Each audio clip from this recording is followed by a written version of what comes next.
Trade योगी channel पर आप सभी का स्वागत है। आइए देखते हैं क्या रहा आज बैंक निफ्टी और फिन निफ्टी का हाल और क्या रहेगा कल यानी फ्राइडे को निफ्टी, बैंक निफ्टी और फिन निफ्टी का हाल। सबसे पहले शुरुआत करेंगे निफ्टी से। तो निफ्टी में आज क्या हुआ? निफ्टी में आज मार्केट की ओपनिंग हल्की सी गैप डाउन हुई। उसके बाद क्या हुआ? उसके बाद से देखिए मार्केट नीचे आई। मार्केट 10 बजे का इंतजार कर रही थी जब आरबीआई के गवर्नर शक्तिकांता दास आए और कुछ रेपो रेट के बारे में कह के जाएं। ठीक है, तो उसके लिए इंतजार कर रही थी। उससे पहले हमने थोड़े बहुत हाथ पैर मारे, वो हम बैंक निफ्टी में मारे थे। तो बैंक निफ्टी की बारी आने पे हम उसकी चर्चा करेंगे। अभी बात करते हैं फिर क्या हुआ। आरबीआई शक्तिकांता दास ने रेपो रेट को अनचेंज रखते हुए उन्होंने इसको क्या किया, एज इट इज रहने दिया। और फिर मार्केट में आया एक बाउंस, और जैसे ही मार्केट में बाउंस आया, बाउंस आते ही सारे के सारे रिटेलर्स आरबीआई के गवर्नर की बात सुनने के बाद से सारे के सारे रिटेलर्स क्या हो गए थे, एकदम बुलिश बुलिश बुलिश। तो बुलिश होते ही उन सब ने क्या किया, उन सब को यहाँ पे माल चिपका दिया गया। जितना सेलिंग ऑर्डर था जितना एफआईआईज डीआईआईज बड़े भैया जितने ऑर्डर लेके बैठे हुए थे बुलिश साइड के सारे ऑर्डर उन्होंने चिपकाने का काम किया। और सारे के सारे ऑर्डर उन्होंने रिटेलर्स को चिपकाए, क्योंकि यहाँ भयंकर मात्रा में बाइंग के ऑर्डर लगे थे। तो उन्होंने सेल किया और मार्केट बड़ी ही तेजी से गिरी और यहाँ पे सारे के सारे रिटेलर्स ट्रैप हो गए। फिर दोबारा से एक बार को मार्केट उठाने की कोशिश की गई, लेकिन फिर दोबारा से नीचे की तरफ गिरा दी गई। लेकिन आप सभी को इस सेलिंग से एक बात बता दूं, बहुत से दोस्त होंगे जो कि इस सेलिंग को देख के सोच रहे होंगे कि अब तो मार्केट में कुछ रहा ही नहीं, अब तो बस सारी गेम खत्म। ठीक है, लेकिन ऐसा कुछ नहीं है। ध्यान से आप देखिए इस सेलिंग को, तो हुआ क्या है ध्यान से देखिएगा। तो हमारी ये जो ट्रेंड लाइन थी, जो हमने निफ्टी के अंदर कल ड्रॉ की थी, परसों ड्रॉ की थी, कल भी हमने इससे काम लिया था, परसों भी हमने इससे काम किया था। जो हेड एंड शोल्डर ये जो पैटर्न हमने बनाया था, इसकी नीचे की नेक लाइन है। ठीक है, ये जो नेक लाइन है यहाँ से लेके यहाँ तक, इसके बीच में ही मार्केट रहेगी। अगर आप इस ट्रेंड लाइन को भी एक्सटेंड करते हैं तो देखिए ना ही ये इस ट्रेंड लाइन को तोड़ पाई है और ना ही इस ट्रेंड लाइन को। इस ट्रेंड लाइन को हल्का फुल्का तोड़ा भी है, तो इस ट्रेंड लाइन ने इसे ऊपर की तरफ धकेल दिया है। तो मार्केट में अभी प्राइमरी ट्रेंड बियरिश नहीं हुआ है। आप सभी के लिए ये बहुत ही हर्षोल्लास की बात है कि जिसने भी नेक्स्ट एक्सपायरी में अगर अपनी ट्रेड रख के और बुलिश पोजीशन ट्राई की होगी, तो वो अभी अपने आप को राहत में महसूस कर सकते हैं, क्योंकि आज रिटेलर्स की भयंकर मात्रा में बाइंग आई है। जिस रिटेलर ने ये समझदारी की हो कि वो कॉल साइड नेक्स्ट एक्सपायरी में बैठा हो, या फिर जिन्होंने अपनी कॉल बुक कर ली हो इस पीक पे, वो सेफ है। और जिन्होंने नहीं किया वो फिर उनका भगवान मालिक है। जो इस एक्सपायरी में होंगे वो तो जीरो हो चुके होंगे, और जो नेक्स्ट एक्सपायरी के होंगे वो सेफ अभी महसूस कर ले, क्योंकि अभी भी उनके पास एक चांस बचता है कि थोड़े से प्रॉफिट में या फिर ऑन कॉस्ट वो मार्केट से एग्जिट कर सकते हैं। ठीक है, तो अब शुरुआत करेंगे बात करते हैं निफ्टी में क्या हो सकता है कल के लिए बात करेंगे। तो निफ्टी में आप सभी एक ट्रेंड लाइन ड्रॉ कर लें, जो कि ट्रेंड लाइन रहेगी आपकी ये। ठीक है, ठीक। और इस ट्रेंड लाइन को आप थोड़ा सा मॉडिफाई कर देंगे, इस ट्रेंड लाइन को आप थोड़ा सा नीचे कर देंगे और इसको आप थोड़ा सा बड़ा कर देंगे, क्योंकि ये एक अच्छा बुल चैनल यहाँ से निकल के आ रहा है। थोड़ा सा इसे मॉडिफाई करने की कोशिश करते हैं। इसे आप सभी भी मॉडिफाई कर लें, क्योंकि ये मॉडिफाई करना जरूरी है। ये जो लेवल है निफ्टी के अंदर ना, ये बहुत ही अच्छी सपोर्ट का काम कर रहा है। और कहीं ना कहीं ये मार्केट को इतनी साफ फॉल होने के बावजूद, इतने अच्छे सेलिंग ऑर्डर लगने के बावजूद, इस ट्रेंड लाइन ने मार्केट को रोक के रखा हुआ था। तो इसे हम कहीं भी किसी भी एंगल से लाइटली नहीं ले सकते हैं, और इस क्रॉस को तो आप बना के ही रखेंगे। ठीक है, अब बात करते हैं कल के लिए क्या हमारा व्यू हो सकता है और किस तरह से हम प्लानिंग कर सकते हैं। तो थोड़ा सा आप चार्ट को मैं बड़ा कर देता हूं और फिर हम बात करते हैं। ये देखिए, ये एक ट्रायंगल पैटर्न हमारा बन के आ रहा है। ठीक है, ये ट्रायंगल पैटर्न कंटिन्यूएशन का भी हो सकता है, या फिर ये ट्रायंगल पैटर्न ब्रेक डाउन के लिए भी हो सकता है। ठीक है, दोनों ही पॉसिबिलिटी यहाँ पे एक बराबर की बन के आती है। ठीक, तो हम क्या करें, चलिए सबसे पहले बताते हैं कि अगर म्यूटेड ओपनिंग हो, पॉजिटिव डायरेक्शन बने, अपसाइड सस्टेन कर रहा हो, तो फिर आपका टारगेट 19610 का। ठीक है, 19610 के ऊपर सस्टेन करने पे आपका टारगेट 650 और उसके बाद से 680 तक का टारगेट आप प्लान करके चल सकते हैं। 680 से ऊपर गया तो फिर आपके लिए खुला आसमान है। ठीक है, वो तो फिर ऐसा ही कहीं पॉसिबिलिटी बन सकती है वहां से सेलिंग ऑर्डर डंप हो जाए। ठीक, तो इस तरह से, इसीलिए खुले आसमान का मतलब ये नहीं कि जितना मर्जी आसमान की ऊंचाई उड़ते जाएं, अपनी औकात देखनी चाहिए और फिर उसके हिसाब से उड़ान भरनी चाहिए। नेगेटिव प्रोजेक्शन बने नीचे की तरफ निकले तो आपको यहां से बाउंस एक्सपेक्ट करना है। अगर बाउंस मिला तो बाउंस प्ले करना है, नहीं मिला बाउंस भी प्ले करना है। कहां तक? यहां तक के लिए स्कैल्पिंग कर सकते हैं। बाउंस नहीं मिला तो इस लेवल के ब्रेक डाउन के बाद आपको आपका टारगेट 19420 तक का प्लान करके चल सकते हैं। 19420 के नीचे सस्टेन कर गया तो फिर आपके लिए नीचे भी खुला आसमान कह लें, खाई कह लें। ठीक है, गैप अप ओपनिंग में कैसे प्लानिंग करें? गैप अप ओपनिंग अगर हमारी इस लेवल पे देखने को मिल जाए, इस ट्रायंगल के अपसाइड पे और पॉजिटिव प्राइजेक्शन बनता हो तो लेवल्स के अनुसार आप टारगेट प्लान करके चलेंगे। ठीक है, नेगेटिव प्राइजेक्शन बनने पे क्या करेंगे? नेगेटिव प्राइजेक्शन बन जाए गैप अप ओपनिंग में और इस ट्रायंगल से सपोर्ट लेके अपसाइड निकलता है तो 680। अगर इसका ब्रेक डाउन करता है तो पहला टारगेट 518 यानी कि इस ट्रेंड लाइन का होगा, दूसरा टारगेट इस ट्रेंड लाइन का। अगर ये दोनों ब्रेक हो जाते हैं और यहां से कहीं से भी बाउंस नहीं आता है तो फिर आपका टारगेट 19420 तक का प्लान करके चल सकते हैं। गैप डाउन ओपनिंग में कैसे प्लानिंग करेंगे? तो गैप डाउन ओपनिंग की अगर हम बात करें तो गैप डाउन, मान लीजिए कि इस पॉइंट ऑफ कंजक्शन के ऊपर गैप डाउन ओपनिंग हो जाए और यहां से पॉजिटिव प्रोजेक्शन बनता हो तो फिर एक अच्छा अप मूव हमें 19600, 680, 700 तक का देखने को मिल सकता है। लेकिन टारगेट हर एक लेवल के हिसाब से पहले इस ट्रेंड लाइन का टारगेट रहेगा, दूसरा इस रेड रेजिस्टेंस का, फिर व्हाइट रेजिस्टेंस का, उसके बाद से फिर इस हाई का, फिर 680 का, फिर 700 का। यानी कि छोटे छोटे टारगेट बनते हैं, उसके हिसाब से आप प्लानिंग कर सकते हैं। नेगेटिव प्रोजेक्शन बनने पे कैसे प्लान करेंगे? नेगेटिव प्रोजेक्शन बनने पे ये दोनों के दोनों, ये पूरा जोन जो है ये ब्रेक होना चाहिए। यानी मान लीजिए कि ये जो कल का लो है ये ब्रेक हो 19467 का, तब आप प्लानिंग करेंगे और आपका टारगेट 420 तक का होगा।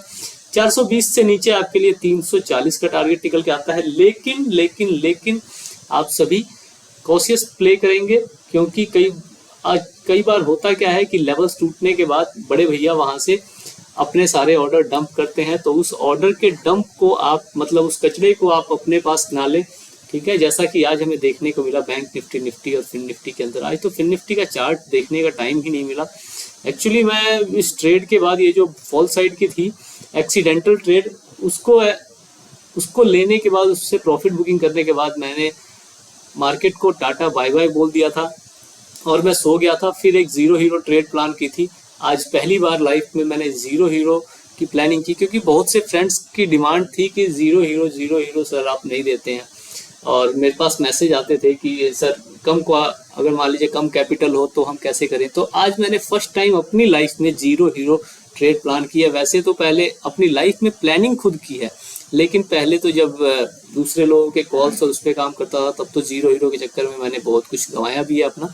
लेकिन अभी तो बात हम अपनी कर रहे हैं। तो आज पहली जीरो हीरो कॉल प्लान की और 28 के यहाँ पे जब 44,700 के आसपास मार्केट चल रहा था तब मैंने यहाँ 28 पे बाय किया, 44,500 की पुट, और यहाँ से जैसे ही नीचे आई 128 तक का टारगेट हमें देखने को मिला और बहुत ही बढ़िया। नहीं, इस कैंडल पे प्लान की थी और 128 का यहाँ तक मुझे टारगेट मिला, बहुत बढ़िया था।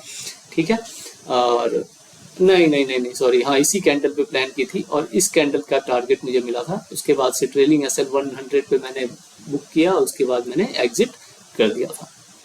ठीक है, तो इसकी तो बात हमने टेलीग्राम पे नहीं की थी, इसलिए मैंने पहले बता दी। शुरुआत करते हैं कि हमने क्या किया आज बैंक निफ्टी में।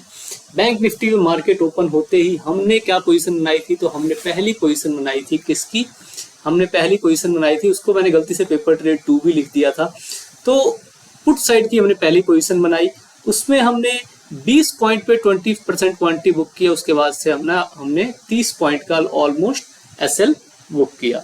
ठीक है, उसके बाद फिर हमने एक कॉल साइड की पोजीशन बनाई।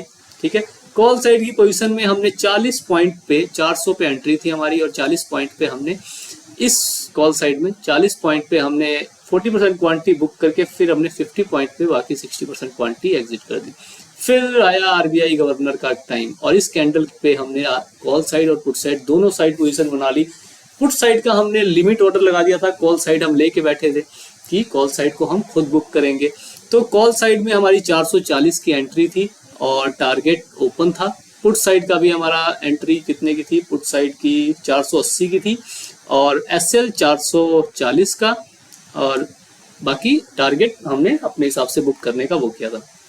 तो जैसे ही आरबीआई के गवर्नर शशिकांता दास ने रेपो रेट को अनचेंज रखा, यहाँ पे मार्केट में एक बहुत ही बढ़िया, एक फॉल के बाद बहुत ही बढ़िया बूम आया, और इस बूम में ही हमारा ट्रेड एक्टिव हुई, और इसी बूम में हमने प्रॉफिट बुक किया टोटल, और उसके बाद से हमने ट्रेलिंग एसएल ऑन कोस्ट कर दिया था। 90% क्वांटिटी हम ऑलमोस्ट बुक कर चुके थे, और 90% क्वांटिटी के बाद ट्रेलिंग एसएल हमने ऑन कोस्ट कर दिया। ऑन कोस्ट हमारा ट्रेलिंग एसएल हिट हुआ, उसके बाद से हमने मार्केट को बाय बाय बोल ही दिया था, लेकिन इस ट्रेंड लाइन का ब्रेक डाउन पे मैंने उसका प्लान किया था, किसका, पुट साइड की ट्रेड का। 480 पे 45,100 की पुट थी। हमने आज दोनों कॉल और पुट, जब मैं बोल रहा हूँ तो कॉल साइड 44,400 और पुट साइड 45,100 की पुट। तो इस ट्रेंड लाइन का ब्रेक डाउन होते ही 45,100 पे हमारी 45,100 की पुट हमारी एक्टिव हो गई, और एक्टिव होने का जैसे ही नोटिफिकेशन आया तभी मुझे ध्यान आया कि अरे आज तो अरे यार पुट साइड की लिमिट ऑर्डर मैंने लगाने को बोला था, कुछ दोस्तों ने लगाया होगा। तो मैंने तुरंत एक्टिव हुआ, और मैंने सभी को 620 के आसपास में मैंने 50% क्वांटिटी 60% क्वांटिटी बुक कर रहे को कहा था। 40% के लिए ट्रेलिंग एसएल 560 पे कर दिया था, और जैसे ही 560 का हमारा ट्रेलिंग एसएल हिट हुआ, हमने मार्केट को फिर दोबारा से टाटा बाय बाय बोल दिया। ओवरऑल आज की एक्सपायरी बहुत ही बढ़िया रही, और आशा करता हूं कि आज जैसी एक्सपायरी हमें रोज देखने को मिले। और अगली बार से अगर मैं कोई ट्रेड भूल रहा हूं तो फिर प्लीज मुझे यार मैसेज कर दिया करो। कई बार होता क्या है कि आदमी भूल जाता है, ठीक है, तो प्लीज अगली बार से मैसेज जरूर कर देना अगर मैं कोई ट्रेड प्लान करके भूल रहा हूं तो अब क्या करें। अब हमारी बारी है आज की एनालिसिस करने की। अभी तो बातें हमने अपनी बड़ाई कर ली, बुराई कर ली अभी तो बातें हुई कि हमने आज किया क्या। अब बातें करते हैं कि कल क्या करना है। तो कल के लिए आप सभी को मैं एक बात बताऊं कि मैं सोच रहा हूं कि अब मैं लाइव आऊं, क्योंकि बहुत से दोस्तों की रिक्वेस्ट थी कि आप लाइव आइए सर, आप लाइव आइए। मेरे फ्रेंड्स भी कह रहे थे, और कुछ लोग जो मुझसे टेलीग्राम पे जुड़े हुए हैं उन लोगों का मैसेज आ रहा था कि सर आप लाइव आना शुरू कीजिए।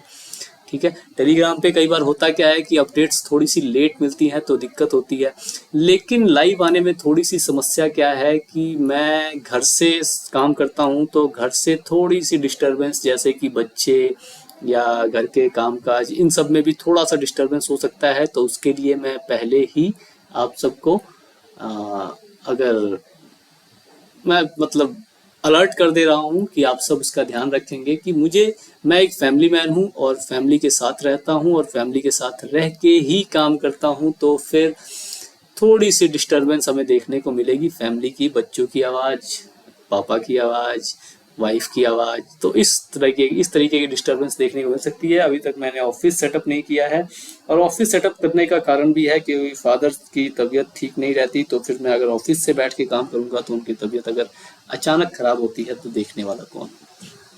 चलिए, ये बातें तो हुई। आशा करता हूँ कि आप सभी लोग यूट्यूब पे मेरे साथ जुड़ेंगे, और लाइव में कल या परसों से मैं लाइव आना शुरू कर दूंगा। हो सके तो कल या परसों, देखता हूँ जैसा सेटअप बनता है। और आप सभी का सपोर्ट चाहिए, अपने फ्रेंड्स और फैमिली को भी कहिए लाइव में जुड़ें, और साथ में ट्रेडिंग सीखने की हम लोग साथ में कोशिश करेंगे। ठीक है, चलिए अब बात करते हैं बैंक निफ्टी में कल के लिए क्या हो सकता है। तो बैंक निफ्टी का चार्ट देखिए, आज का चार्ट देख के आपको कुछ महसूस हो रहा है? बहुत तेज फॉल, लेकिन बेरिशनेस का व्यू कहाँ, 44,500 के नीचे भी मार्केट नहीं निकला भाई। 44,500 के नीचे सस्टेन तक नहीं कर पाया। इतनी तगड़ी फॉल आई क्यों? ये जो आप यहाँ पे देख रहे हैं, यहाँ पे बिल्डअप बना है, ये इस बिल्डअप से ये फॉल आया था, और सेम इसी बिल्डअप से ये भी फॉल आया है। ठीक है, वो अलग बात है कि ये तेजी से थोड़ा सा आ गया और नीचे की तरफ निकल गया। ठीक है, लेकिन फिर दोबारा से अपसाइड निकलने की कोशिश की, तो इस बिल्डअप ने इसको मार्केट को दोबारा से नीचे की तरफ पटका। लेकिन यहाँ से अपसाइड क्यों निकला? क्योंकि यहाँ पे बुल्स एक्टिव थे, ये पूरे जोन में बुल्स एक्टिव है, तो इन्होंने मार्केट को नीचे नहीं निकलने दिया। अब ये बुल्स कौन है, बियर्स कौन है? बुल्स और बियर्स दोनों ही बड़े भैया हैं, वो दोनों साइड प्रॉफिट बुक करते हैं, हमारा कुछ नहीं होने देते। तो हमें जो थोड़ा बहुत मिला उसमें से हम लेके अगर बाहर निकल जाएं तो हमारे लिए बेहतर रहता है। चलिए, तो इन दोनों ट्रेंड लाइंस ने हमारे लिए बहुत बढ़िया काम किया, लेकिन अभी इन ट्रेंड लाइंस की कोई ज़रूरत हमारे पास बनती नहीं है। ठीक है, तो इन्हें हम कर देते हैं, इस ट्रेंड लाइन को आप थोड़ा सा एक्सटेंड करके रखेंगे, क्योंकि अभी भी इसकी अहमियत बनी हुई है। दूसरी चीज़, आप सभी को एक ट्रेंड लाइन ड्रॉ करनी है। कौन सी ट्रेंड लाइन? तो वो ट्रेंड लाइन रहेगी ये। ठीक है, आप इस ट्रेंड लाइन को डिलीट कर देंगे, क्योंकि इसकी भी अभी कोई खास ज़रूरत नहीं है। ठीक, और इसके बाद से आप ये लेवल ड्रॉ कर देंगे। ठीक, एक डिसेंडिंग ट्रायंगल पैटर्न टाइप का बन के हमारे पास आ गया। अब इसके बेस पे हम कल के लिए क्या प्लान करेंगे? कल के लिए हम प्लान करेंगे कि इसके बेस पे हम कैसे म्यूटेड ओपनिंग में काम कर सकते हैं। तो म्यूटेड ओपनिंग का सिनेरियो डिस्कस करते हैं। म्यूटेड ओपनिंग में इस ट्रायंगल का ब्रेकआउट हो और सस्टेन कर रहा हो तो फिर पहला टारगेट 44,700, दूसरा 44,800 और तीसरा 44,900 तक का टारगेट प्लान करके आप चल सकते हैं। ठीक है, कहीं से भी रिवर्सल मिले तो उस रिवर्सल में तुरंत एग्जिट करना है या फिर ट्रेलिंग एसएल हिट करवा के बाहर निकल जाना है। इस तरह से आप प्लानिंग कर सकते हैं। दूसरी चीज, ब्रेक डाउन पे कैसे प्लान करना है? ब्रेक डाउन अगर सस्टेन करता हो तो फिर 44,300 और 44,300 को सस्टेन करने के बाद से 44,100 तक का टारगेट आपको देखने को मिल सकता है। इस तरह से आप प्लानिंग करके चल सकते हैं।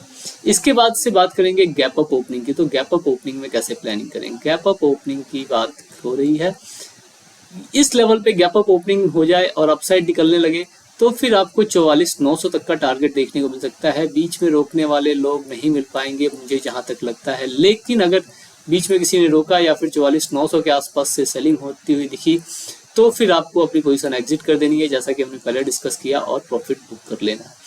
नेगेटिव प्राइजेक्शन बन जाए तब कैसे प्लान करें? नेगेटिव प्राइजेक्शन बन जाए और सस्टेन करता हुआ दिखे तो गैप फिल का टारगेट पहला रहेगा। दूसरा, अगर गैप फिल से नीचे निकलता है तो 44,300 तक का टारगेट आप प्लान करके चल सकते हैं। लेकिन अगर बाउंस मिला तो बाउंस को आप दोबारा से प्ले कर सकते हैं या फिर आप बीरिश पोजीशन में होंगे तो एग्जिट करके अपना प्रॉफिट बुक कर सकते हैं। गैप डाउन ओपनिंग में कैसे प्लानिंग करें? गैप डाउन ओपनिंग अगर हमें देखने को मिल जाए, पॉजिटिव प्राइजेक्शन बनता हो, ठीक है, तो फिर गैप फिल का पहला टारगेट रहेगा और गैप फिल से दोबारा से रिजेक्शन मिलती है तो रिजेक्शन को प्ले करेंगे। अपसाइड निकलता है तो फिर आप यहाँ पे प्रॉफिट बुक करके एग्जिट कर देंगे, क्योंकि अपसाइड का फिर थोड़ा सा मोमेंटम नहीं देखने को मिलेगा या फिर यहाँ पे मार्केट साइडवेज हो सकती है और फिर सेकंड हाफ में ब्रेकआउट या ब्रेकडाउन की पॉसिबिलिटी जो बनेगी वो हो सकती है। ठीक, गैप डाउन में नेगेटिव प्राइजेक्शन बन जाए तो फिर आपके लिए नीचे की तरफ 4400 तक का टारगेट यानी 44,000 तक का टारगेट ओपन है। लेकिन बाय द वे अगर यहाँ से कोई ट्रैप बना के अपसाइड निकलता है तो फिर आप मार्केट को टाटा बाय बाय करके अपने घर जा सकते हैं। ठीक, तो निफ्टी बैंक हो गया। इसके बाद से बात करेंगे किसकी? फिन निफ्टी की। फिन निफ्टी में आज क्या हो सकता है, आज क्या हुआ और कल क्या हो सकता है। देखिए, फिन निफ्टी का आपको ये सर्कल याद है, ये मैंने सर्कल बनाया था यहाँ पर कि इस हिस्से में आप सभी कुछ प्लानिंग ना करें। और देखिए ये हिस्सा ही यहाँ पे है और देखिए इस हिस्से में क्या जबरदस्त लोगों के एसएल हिट हुए हैं। पहले यहाँ से अपसाइड निकले, इसका ब्रेकआउट दिखाया और ब्रेकआउट दिखा के लोगों का पोपट बना के नीचे की तरफ ब्रेकडाउन दिखाया, ब्रेकडाउन दिखा के अपसाइड निकल गए ऊपर की तरफ। तो देखिए सर्कल्स का आप सभी को ध्यान रखना जरूरी होता है। क्यों? क्योंकि ये जो सर्कल कभी कभी मैं बना देता हूँ यहाँ पे एसएल हंटिंग के चांसेस ज़्यादा लगते हैं, तो वहाँ पे मैं ये सर्कल ड्रॉ कर देता हूँ। तो इस सर्कल का आप सभी ध्यान रखेंगे और इस हिसाब से ट्रेडिंग प्लान करके चलेंगे। कल के लिए कैसे प्लानिंग कर सकते हैं? तो सर्कल को एक बार को हम करते हैं थोड़ा सा साइड और फिर हम करते हैं कल के लिए प्लान। कल के लिए देखिए इसमें कोई ट्रायंगल बन के नहीं आ रहा है। इसमें देखिए ये एक छोटा सा ये लेवल हो गया और दूसरा आप कहें तो ये लेवल हो गया। ठीक है, ये देखिए ये बियरिश कंटिन्यूएशन पैटर्न हो सकता है कि बियरिश साइड अगर ब्रेकडाउन देखने को मिलता है म्यूटेड ओपनिंग में तो फिर 19,731 तक का टारगेट, अगर ब्रेकआउट देखने को मिलता है तो फिर आप यहाँ से अपसाइड निकलते हुए 19,550 और 19,550 के ऊपर सस्टेन करने पे 20,000 तक का टारगेट आप प्लान करके चल सकते हैं। गैप अप ओपनिंग में कैसे प्लानिंग करेंगे? गैप अप ओपनिंग हो जाए, पॉजिटिव प्राइजेक्शन बनता हो तो 20,000 और 20,000 के ऊपर सस्टेन करना चाहिए। ऐसे नहीं कि यहाँ सस्टेन नहीं किया, देखिए यहाँ से नीचे आया, रिटेस्ट करने और नीचे ही रह गया। सस्टेन करना इसे कहेंगे कि यहाँ से अपसाइड ब्रेकआउट दिया, फिर इसे रिटेस्ट किया और फिर अपसाइड निकला। अपसाइड अगर निकलता है तो फिर आपके लिए 20,120 तक का टारगेट आप प्लान करके चल सकते हैं। नेगेटिव प्राइजेक्शन बन जाए तो कैसे प्लान करें? नेगेटिव प्राइजेक्शन बन जाए तो पहला टारगेट तो आपके पास 19,950 का और 19,950 के नीचे सस्टेन करने पे गैप फिल का टारगेट आप प्लान करके चल सकते हैं। गैप डाउन ओपनिंग में कैसे प्लानिंग करेंगे? गैप डाउन ओपनिंग अगर हमें यहाँ देखने को मिल जाए, पॉजिटिव प्राइजेक्शन बनता हो और अपसाइड मार्केट निकलती हो तो फिर गैप फिल के बाद 19,910 और 19,910 के ऊपर सस्टेन करने पे 19,960 तक का टारगेट आप प्लान करके चल सकते हैं। बड़ा टारगेट नहीं प्लान करेंगे। गैप डाउन में नीचे निकलती हो मार्केट और सस्टेन कर जाए, आज के लो के नीचे सस्टेन कर जाए तो फिर आपके पास 19,750 तक का टारगेट आप प्लान करके चल सकते हैं। तो Nifty bank Nifty fin Nifty तीनों का हमने डिस्कशन कर लिया है। Gap up, gap down, muted opening सभी सिनेरियो डिस्कस किए हैं और टारगेट्स डिस्कस किए हैं। आशा करता हूँ कि इससे आपको कल के दिन ट्रेडिंग करने में कुछ ना कुछ मदद जरूर मिलेगी। धन्यवाद।